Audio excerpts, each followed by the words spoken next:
Imagine, imagine getting a paycheck every quarter for doing absolutely nothing but owning the right companies, right? That ultimately is dividend income. And as we go through the idea of separating your time from your money, when we're talking about retirement, that's all I mean when I say retirement, separating your time from your money, then you can decide when makes the most sense for you to retire.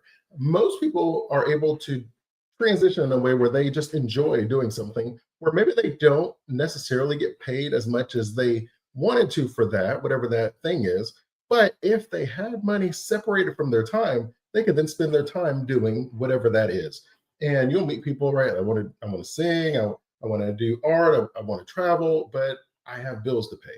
That if there was some way that I could separate my time from my money where I can make a certain amount of money without trading time, then I would definitely do whatever that other thing is.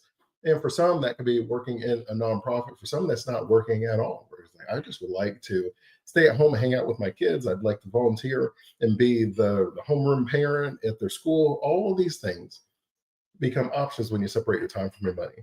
So that leads us into today, where we are going to go through a handful of dividend strategies because that is one of the 7 streams of income. It is technically called investment income, but we always call it dividend income. I'll go through and I'll share with you kind of what we would look for. We'll even go through a couple of examples as far as choosing them. And then we'll even give a handful of metrics where you can either, if you want to choose your own, you can do that. If you're interested in just choosing a dividend ETF, those are fun as well. And then you can kind of have everything set up, and I'll go through a couple of those for you too. But when you're really talking about the 7 streams of income, talking about dividend income, all we're really saying is there are certain companies that are doing such an amazing job that they're generating so much profit that they have nothing else to do with it. And these are normally going to be what we call blue chip companies. Just means that they've been around for a while and they probably have a pretty large percentage of the market share. And basically, they're like, we already have all the research investment that we need. We already have the brand recognition, and we really can't figure out what else to do with this. These are going to be companies that you'll think of like Coca-Cola. You'll think of like AT&T, General Electric. I think Apple have recently started a dividend. I feel like I remember reading that. But there's a handful of companies that are like, look, we are killing it. We would like to give back some money to our shareholders. You, as the owner of the company, owning those shares, you receive them. Now, there are some things like dividend traps that we want to avoid. We'll go through that. We'll also talk about when you're creating this passive stream of income, how does it fit into my overall withdrawal strategy? Like, how do I make sure that I don't mess that up? And so when you're talking about ultimately what is realistic, normally a dividend is going to be something around 2 to 4%. The market on average is about 2% is what the dividend is. And so when you're building your overall retirement strategy, what I'm doing, I'm going to share my whiteboard with you. So we'll switch to this one. So we're talking about the 3 streams of income that you would be building, or at least when we're talking about your 3 buckets for the withdrawal strategy. And then I'm trying to figure out what makes the most sense as far as how it fits in my overall strategy. Normally, the way that we look at this is I'm going to have switch this up. Normally, I will have my safe, and my moderate bucket. I think I actually didn't turn that on. And then I have my aggressive bucket. And then we'll have a handful of investments that fall in each of these buckets. The reason that we have 3 buckets is because when you're focused on dividend income, that is one of the withdrawal strategies where basically I will just use the income from my sources and I won't ever sell the asset itself. When you're building those 3 streams of income, because 65% of self-made millionaires have at least 3 streams of income, we recognize that those streams are going to come from real estate, right, the stock market, or they're going to come from your own personal business. So we recognize that that is going to be how I have access to all of the streams of income. As a result, I then need to figure out where makes the most sense so I don't have all of the risk. I don't want to be struggling when the market is down or maybe the company, something happens to them. So how do I protect myself from the risk of the unknown? And realistically, that is why we use the 3 bucket strategy, even when you're talking about income and just living off the income. So when we're just living off the income, normally we'll have 1 to 3 years that we keep in cash.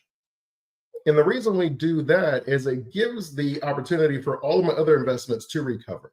That if you think of any particular time when the market is losing money or real estate values go down or the business has a rough season, has it ever really been over like 3 years? Right? Generally speaking, no. That if you looked at Y2K, you looked at 9/11, the Great Recession, COVID, you pretty much will say, yeah, after 3 years, we'll probably have resolved everything and we're growing again. Because of that truth, if I leave a certain amount of my money in cash, that gives me the comfort and peace of mind to say, you know what? I can wait this out. I don't have to sell in a down market. And so normally it's 1 to 3 years that we would have sitting in cash. Now remember, ideally, if you're at a position where you're like, I love what I'm doing, I don't actually need to use my dividend income, then you don't even have to. You can allow it to keep growing so that you have that stream.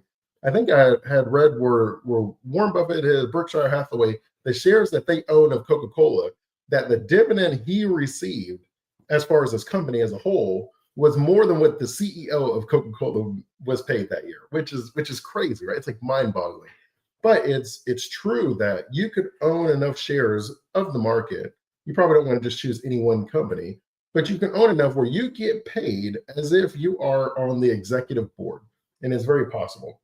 So normally it's going to be our cash, it's going to be our CDs, and it'll probably be your money market account. These are generally considered our most liquid of liquid investments, and it's very unlikely that I'll have difficulty selling these if I need cash.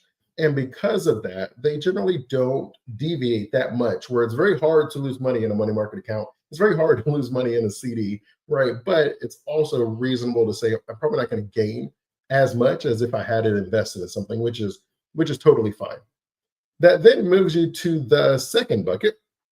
And so in your moderate bucket, that is normally going to be anywhere from like three, and we could say like 3 to 8, 3 to 9, but it's normally going to be somewhere around there.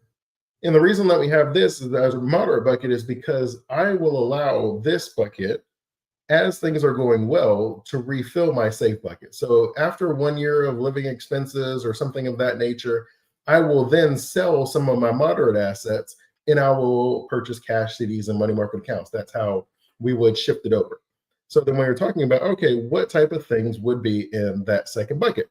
And you can have dividends. So we could have what we call like high quality. And I will go through later on what that means to be high quality, because every dividend stock is not made the same. So we're going to do our high quality dividend stocks. We would consider that relatively safe, but we recognize that it's not as safe as cash, but it is relatively safe.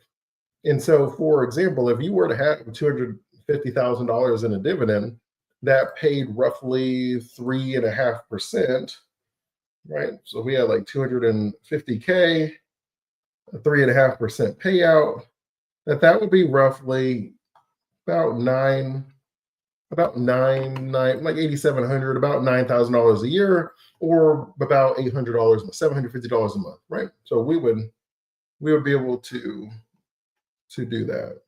And so that would be possible in this particular bucket, where we'd say, it's kind of moderate. We're not doing anything too crazy. We're relatively okay. You might also have your REITs in this bucket, real estate investment trust. And so next week, when we're continuing in our series on separating your time from your money, we will talk about real estate, and one of those are REITs. And REITs are real estate, let me zoom out a little bit, real estate investment trust. And so I'll write that down here for you.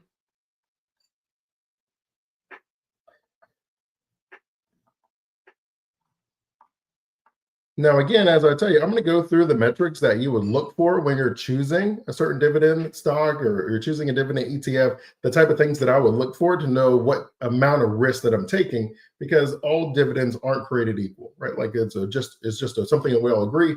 And the real estate investment trust, or REIT, is equally true. That there are some REITs out there that own, like beautiful malls and apartment complexes. And the type of real estate that you would be like, yes, I would be fine with just any one of those. And they own them all over the United States, all over the world. So you would be a part owner in that real estate investment trust. And the money that you give them, they would then go and buy the real estate, and then they would share in that rental income with you. And you could definitely do that. But for it to be considered moderate, we would be choosing a certain type of REITs that we're not going to be exposing ourselves to a significant amount of risk. Otherwise, we would consider it aggressive, because it's totally okay. We just would have to recognize that this is an aggressive investment, and then we would adjust accordingly. You also would see, I probably should have moved that a little bit over now that I'm thinking about it, and maybe I will. So you also will see, let me move this over a little bit. Move that over there. For many people, if you had an annuity, it would be here, right? So we're talking about your income stream. So you have your annuities there, and you would also have your bonds. And so when we talk about bonds, there are corporate bonds, which is income that is paid by corporations. Again, just as you would imagine with anything else, there is a certain credit score for businesses, just like there's credit scores for people. So would you rather loan $1,000 to someone with an 800 credit score, or someone with a 400, I think it's like 450, but like a 500 credit score? And we recognize that there's a real possibility that both of them will pay us back, but we realize the highest probability is if we're investing in certain types of businesses. Also, when you're talking about that, it could be government bonds. And so we could be talking about the United States. And then if you're someone that's open to other countries, you talk about them as well. And I'll give you some of the metrics that I will look for in that too.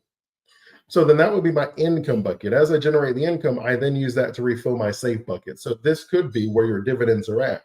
Now, for some of you, if you start early enough, your entire retirement could be funded with just investment income, where you have money that is generated from your dividends. You never sell the dividends, you only take the dividend. And as a result, you don't really need the 3-bucket strategy, because now you're just receiving the check every month. It's basically like having a rental property. You don't have to sell the real estate to have the income generated from that property. And that is where those options do come in as well. Now, in the aggressive bucket, this is normally going to be things that are 10 plus years. And it's because we're most aggressive, we need the time for it to recover, right? So it could be a business, it could be the real estate, and this could be your aggressive dividends. So when I say aggressive, we're going to talk about things like the dividend payout and the dividend payout ratio. All that really means is what percentage of their earnings per share do they give out in dividend? And normally it'd be around like 50% to 75%, which is a very fancy way of saying that if the earnings per share of a company was $1, and then we found out that the dividend was 50 cents on each share, well, that would be a 50%,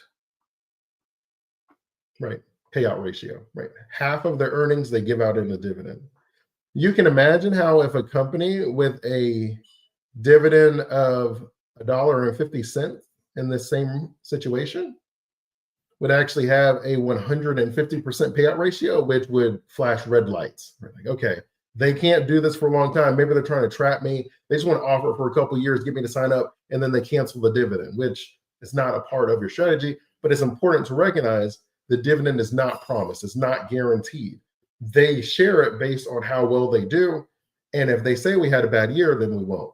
Now, I will give you the workaround of that, where we look for certain companies where, think of it like a streak, where they've paid a dividend out for 10 years, 20 years, 50 years, 100 years, some of them, where they would do everything that they possibly could to pay out their dividend because they don't want to break their streak. And you would imagine we all have streaks. We log into something and it's like, hey, great job. Thanks for logging in.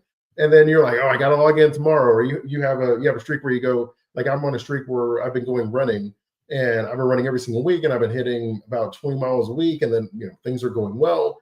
And if I'm hurt, I'm sitting there like, oh my gosh, I got to go run, even though my leg is hurting and I need to rest it because I don't want to mess up my streak.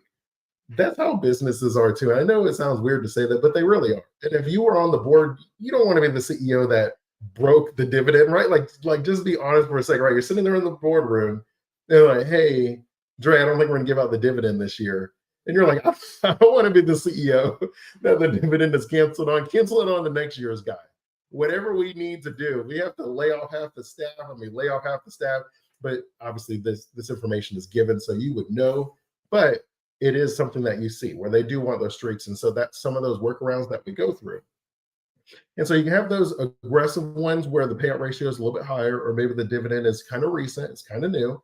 You have your real estate, you have your business, and then you also could, and you really could open it up if you want to invest in just, some people really do like those bitcoins and different things. I probably would not go over for most of, for most people based on just general interactions. Most people you don't need to go over like 10%. Like you really don't. There are some people that are like, I just got to do it. All right, cool. Then if you got to do it, you got to do it.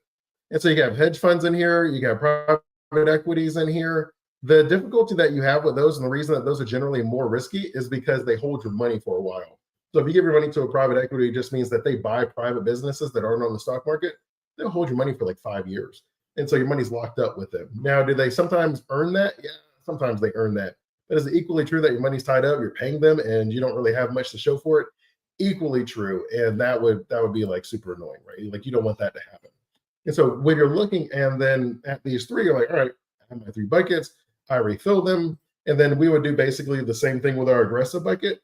Anytime that's doing well, we would sell any of the assets, or we would take the money from this. So if we have our aggressive dividends paying, we would take that money and then we would purchase our safer dividends, our REITs, or we would purchase like an annuity or a bond. And then as we take the money from our moderate investments, even your annuity, where like I have an annuity, so I'm going to take my annuity money and then I'm going to liquidate that. Sure, you sure can.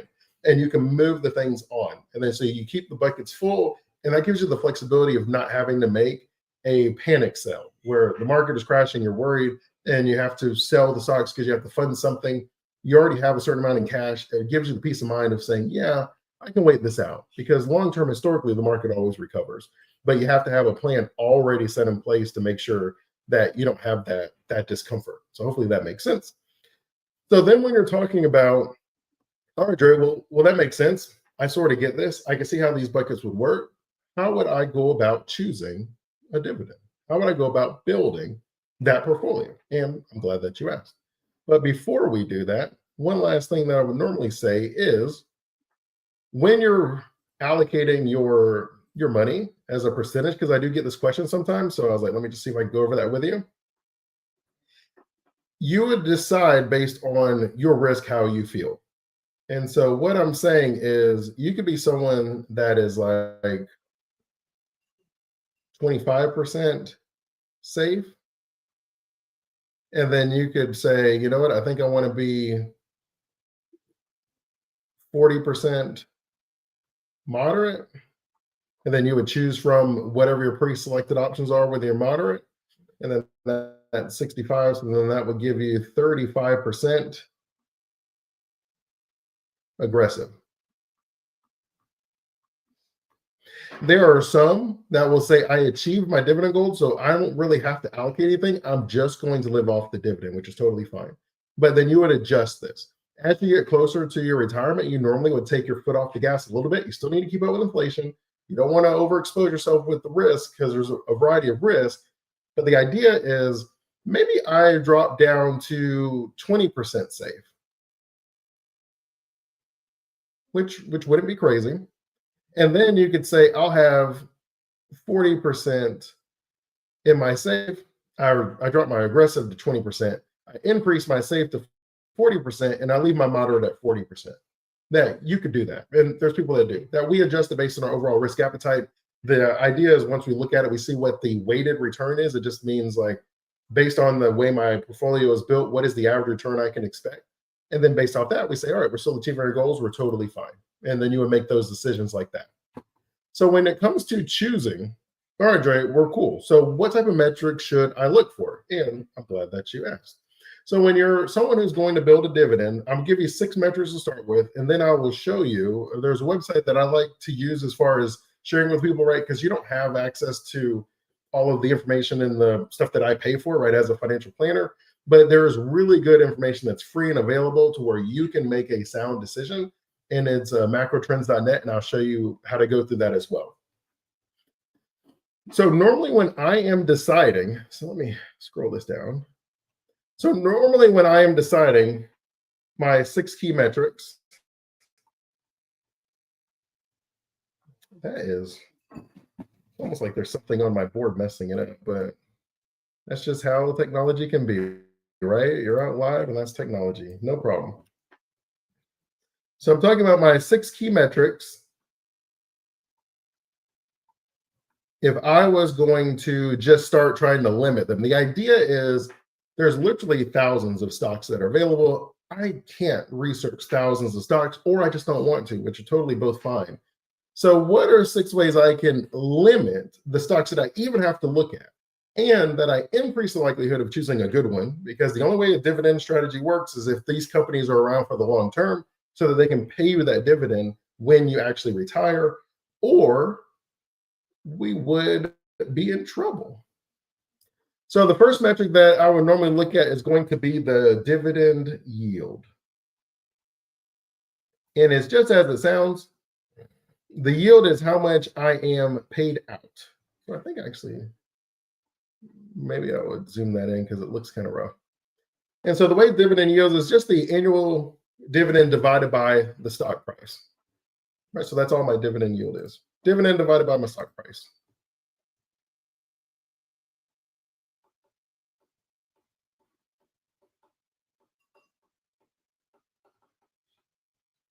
Right. Okay. I think I'm going to, maybe I zoomed out just a little bit too far. There we go. So I take my dividend, I divide it by the stock price. That is my dividend yield. Now, as far as a good number, we're normally going to be looking somewhere on average, the market is 2 to 5%.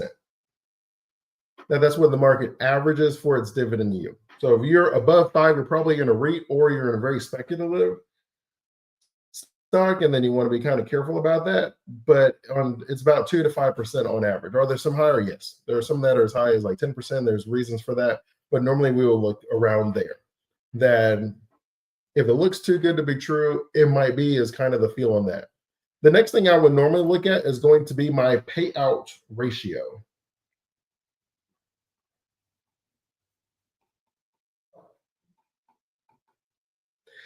And so your payout ratio, again, right? We're not very creative. It's very literally named. It just means the percentage of the earnings the company pays out as a dividend. And then we talked about that if you're probably under 60%, then you're probably going to be safe. And so normally if we're less than 60%, we would consider that healthy. And then you have kind of that little middle gray area. And then you'll probably say if you're over 80%, then that is a red flag. We would add a minimum. If we're still going to consider them, we have to figure out why it's such a high percentage of the earnings, because you do need the company to reinvest in some way to make sure that they maintain their market dominance, they maintain their position, that they stay pleasing the customers, so that way that they're still performing very well. That if you have $1 that you're generating as your earnings, and then you give out 80 cents of that earnings, you give out a whole dollar of the earnings, then what do you get to reinvest in the company? And so normally that is why that one ends up being one that we do become a little concerned by when it gets too high. The third thing we look at is normally going to be our dividend growth rate.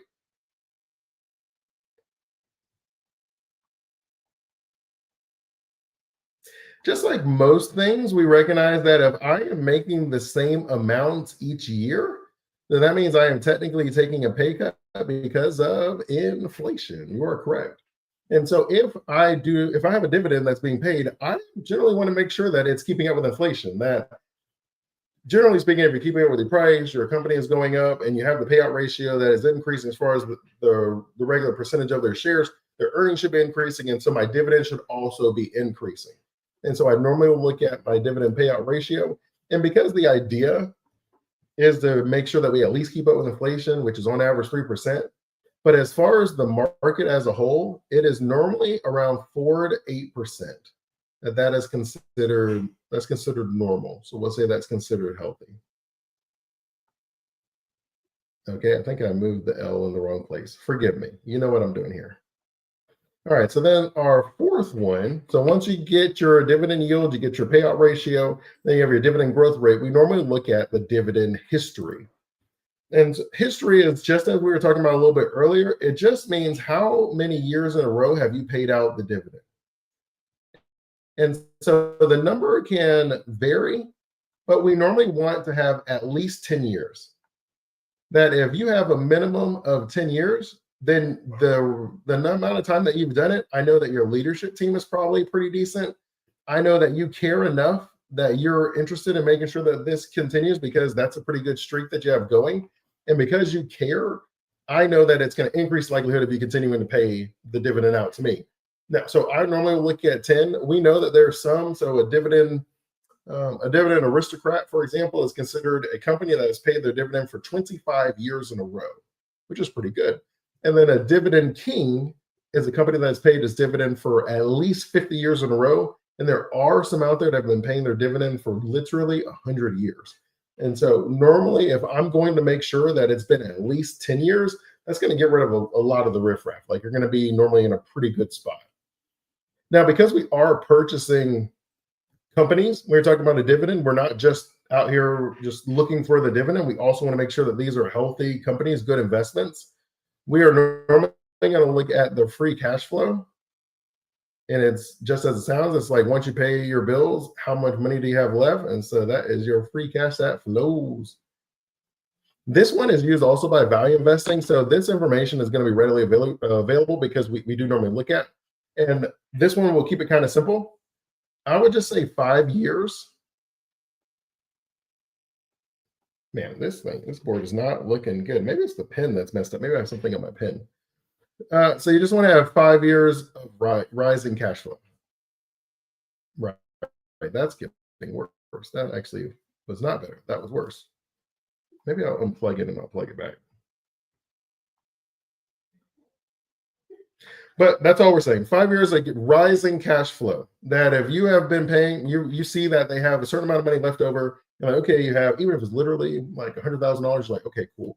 And then the next year they have $150,000, like, okay, cool, it's rising. And that we don't care as much about the percentage, just as much as that they're doing something right, that they're like becoming more efficient, they're optimizing. And so we normally want to see 5 years at least, because that helps me to decide, all right, I'm choosing a company based on my belief that they're going to be doing a good job 5 years from now. And so the dividends are paid, with cash and, not accounting for profits. So we just kind of keep a look at that, see what's left over after expenses are reinvested. And then last but not least, our debt to equity ratio. And as just as it sounds, it is the amount of debt I have compared to the amount of equity I make. And it just lets us know how well someone is running their company. That why I was struggling. And all we're basically saying is that if you have a debt to equity ratio under 1, right? So if it's under 1, then you're probably pretty conservative, right? So we'll say under 1, you'll say you're probably pretty conservative. If you are, as a company, if they are over 2, then that's pretty aggressive. That you want the debt to equity to where they have the ability to pay off their debt if something is happening, that if they run into certain situations. And so if they are running a lot of debt, then maybe we can look to see, and I won't go into all the details, but they have to report this stuff. So they can tell you where they're investing it, and then you can decide on a case-by-case basis. But I'm simply saying that if you see it over 2, that's normally a sign that they might be stretching themselves out. Now, maybe they're trying to fight in the AI race and they want to get ahead. Sure, maybe. But there's so many stocks out there. It's like, why even give yourself the extra level of that rating when you could just use these metrics? It's going to give you the handful of stocks anyways, or you can go the ETF route and then you'll be good. So normally what I will do, and hopefully that makes sense for you. So what I will do is I will share a website. All right. So this is macrotrends.net. If you're not someone who's like subscribed and paying for a lot of the services, and I get it because you just may not need to, you're going to choose a handful of dividend paying stocks and then you're kind of going to be on to the next thing. But if you are someone that's like, I would just kind of like to be able to look at this, you have a couple of choices. One is you could just look for the ETFs, and I'll show you how to find some dividend ETFs. And then you could just choose one and they'll already have a handful of stocks inside of them. Or you can go to macrotrends.net. And this is a free resource, so you don't have to invest in the stuff that I invest in.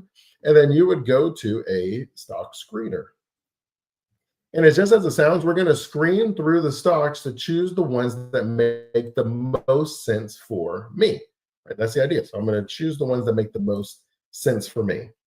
And based on that, we would normally look at a handful of these metrics. And these are the most popular ones. And I will go through each of them and I'll show you kind of why they're the most popular ones. But main thing is we're talking about market cap, how large the company is. The reason that that matters is because we don't want to be buying penny stocks. And so when you're talking about a small cap, that's normally going to be at least 100 million. And then it's probably going to be around 2 to 5 billion. That's going to be a small cap. A medium cap, like a mid-sized company, those are normally going to be around the 5 billion to, I don't know, probably like 15 billion, maybe 10 billion even. And then 10 billion and up is normally going to be large cap. Those are going to be the largest Fortune 500 companies that you normally will see.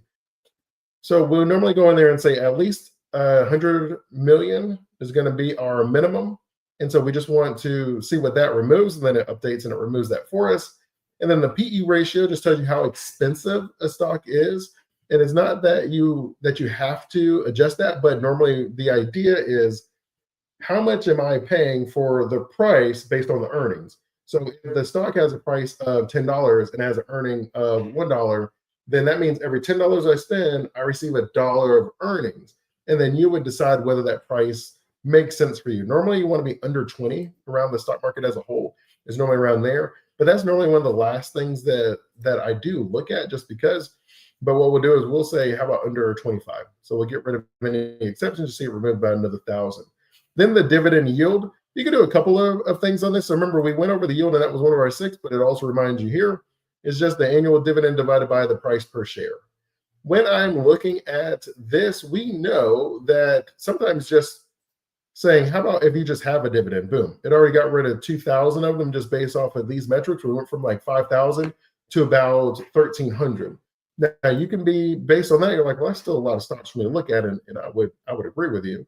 And so then we could be a little bit more picky, and we could say, well, I know that around the 2% is good.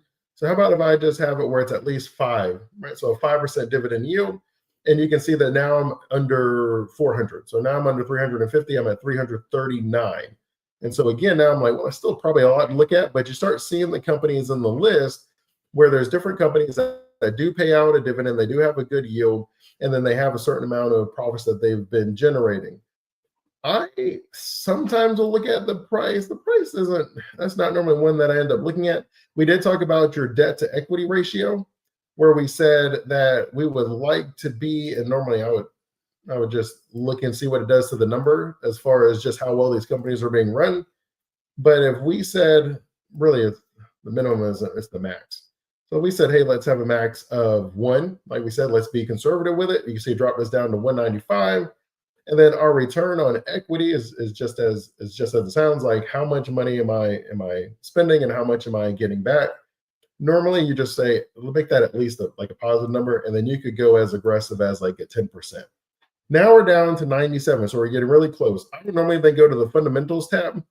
So I like to look at my margins. I would like to know that my margins over the last 5 years have been at least positive, but I would okay being aggressive where it's like, hey, let's have a 10% margin. Your PEG ratio, normally you want that to be around 1, and it just means how much am I generating? Okay, so you see that kind of lowered us to 7. And so I would definitely consider, and I would just see how much it would leave me. All right, so if I have the PEG ratio, then it lowers me to 9. So my first 9 just to look at, I would probably undo that because I didn't want to get rid of them that quickly, but it's okay. So my earnings per share over the last 5 years, I like to see that to be a positive number. Then my sales change over the last 5 years, again, I would like that to be a positive number. And you can see that we have a list now of like 37 dividend paying stocks that have not lost money over the last 5 years, have not lowered their earnings over the last 5 years, have a margin of at least 10%. They are able to give me a return on my investment of at least 10%. They have a conservative debt to equity ratio, dividend yield of 5%. So I'm going for it. And then they have a PE ratio under 25. So they're not too expensive for me. And they're at least 100 million, so no penny stocks. And then 33, if you were able to just go through these, you click on them, and then you would see just kind of how they look overall. Now you can have this portfolio and you can make that decision. And you can see that it's just really kind of messing around as far as just giving you the list to research. Now, if you were someone that's like, I just want 10 of them, which generally speaking, a diversified portfolio is normally going to be around 20 to 30. But if you're like I want 10, I want to run it like a hedge fund, then you could be even more picky, and then you could just run it like a hedge fund. So then the last thing I will show you is we'll just do dividend ETFs. Just research that real quick. And so if you just stick into Google dividend paying ETFs, it's going to give you a variety of options, and then you would just kind of go through the research and look through that. They should give you the information that they use to decide on them, and it should be relatively close to the same information that we use because it's just data. We're just making a decision. So in this particular one, they are like, hey, here's the company, here's the ticker, and here's the dividend yield. And they said, hey, this one, the premium yield, and then you would click on them, you'd read about them, you'd research them, and then you can go from there and see how they're doing. So we'll just take the first one. So it's KBWY. We'll open up another tab. I will place that in, and you can see that this is a REIT, so that's why it was paying that 10%. So real estate investment trust, so that is less concerning. I then normally would click on the max to see how long this company has existed and how long it's been paying. And you see that this company has been around for about 15 years and that they have been struggling, to say the least. All time, they're down 40%. They are paying out a large amount of the money, and they have been maintaining themselves for the 15 years. And then you would research, you go through the metrics, and you would decide if that makes sense for you. But you can do this. Now, the reason that we started with that one is because that one is a little bit more aggressive. And then you can see as it being more aggressive, they are going to be more aggressive. So you're going to have more volatility that you have to deal with. If you stick with one that's going to be closer to just the average return, so we have like ultra dividend revenue. So let's look at this one. And so we'll stick that in. And so there's Invesco S&P ultra dividend revenue. See how long this one's been around. So you can see that this one has been around since 2013. So they're about 12 years old. And then they have a lifetime return of 106%. So if you have bought them for 24 bucks, then you would have basically doubled your money. And so it's saying a lifetime return of 106%. They did have what everyone had, where you had COVID. So they had the COVID drop. We don't really hold that against them. And then they were dealing with sort of the volatility that you just generally saw in the market and things with the tariffs and the elections and all that stuff. All that stuff is kind of baked in the cake, but you see that they perform pretty well. And this is a relatively conservative dividend, right? The ultra, just let you know, it's going to be the top of the top. Like, they are not really trying to hit home runs per se. They're just trying to have a steady stream. And that's really how you ultimately decide. So whether or not it ends up being something for you where you decide I want to choose the stocks myself, which you can go to the screener for free. You can get started, right? You can pay for one, sure, but you can also get started for free, as I showed you. Or you could just choose a handful of them, ETFs, and you can kind of be diversified in a diversified way. It's almost like a fund to funds idea. If you don't know, a fund to funds just means that there's a fund that invests in other funds. And so they're diversifying the diversification of those other investors. The fees do get kind of high on those because you're paying the fee for each of those individual funds, and then you're paying the fee also for your fund to fund. But these are all options that are available for you. And then you would use it in the 3-bucket strategy. So as far as with a 5% payout ratio, then you would basically say for every $100,000 that I would receive, that I would have a 5%. What is 5% of $100,000? I think that is $5,000. I think that's 5,000. Yeah. So for every $100,000, if you had a 5% payout ratio, you could see why getting 5,000 a year, you're like, all right, well, then I know what I need. But then if you had a 10% payout ratio, which is why people get caught in dividend traps, they're like, oh, if I get 10%, then I get $10,000 for every $100,000. Doesn't that feel better? You're like, well, yes. But then you have to look at the risk that you're taking on. And so you don't want to get caught in dividend trap because you're just focused on the payout ratio. And then you recognize later on that these companies aren't going to be around in 50 years. So they're not going to pay any dividend in your retirement. And that is it. So next week, what we'll do is we'll talk about the stream of rental income. So hopefully that was of value for you. If you did like it, go ahead and like it and let me know in the comments. And we'll see you next Thursday. Have a blessed rest of your day.